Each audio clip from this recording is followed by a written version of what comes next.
afternoon, everyone. And here is our virtual presentation. But before that, allow us to introduce ourselves. My name is Mario Edgardo P. Mendoza. I'm Arshati Ahadja. My name is Raymar Gibini-Ay. This is our presentation. Separating contents of the 1, 2, 3. Separate in piece, lagay natin dito blue. So, iwalay lang.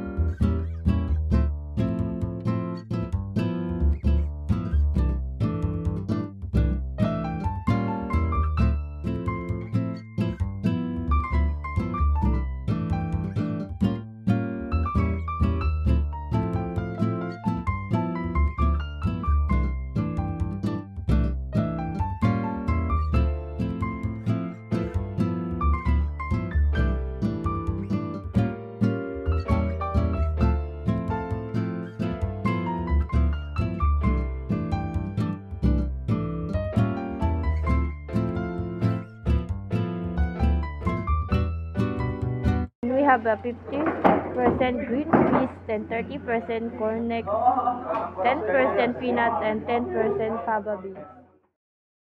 We are making the pie chart, putting the percentage of the content of the ding dong.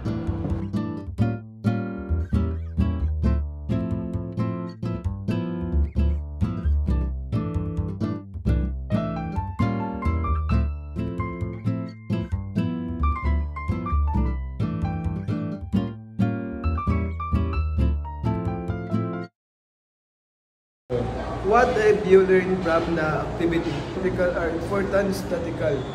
Graphical are vertical because they visual communicate complex data, reveal insight, aid decision making, identify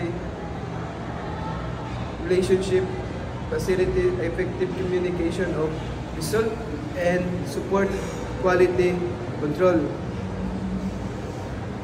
Effort in sense they enhance understanding in brand decision and drive action across diverse domains.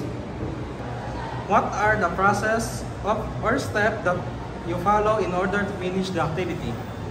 We first separated the green peas, peanut, and others from one another, count them, and estimate their portion or percentage, and use or apply use statistics to measure everything else and make their quantity much easier to understand. How does statistics is applied in the activity? It helps in the interpretation of data like the amount of green peas and others by summarizing and presenting it in a meaningful way, making this complicated data much easier to understand. Statistics also helps in understanding relationships between variables, identifying correlation, causations, patterns in data, which can lead to deeper insights and discoveries. What visual representation did we use and why? Well, we use the pie chart because it is simple and efficient. Pie charts are easy to use, understand even for people who are not familiar with statistics or data visualization techniques. The similar shape and slices resembles familiar objects like pie slices and make it initiative to interpret.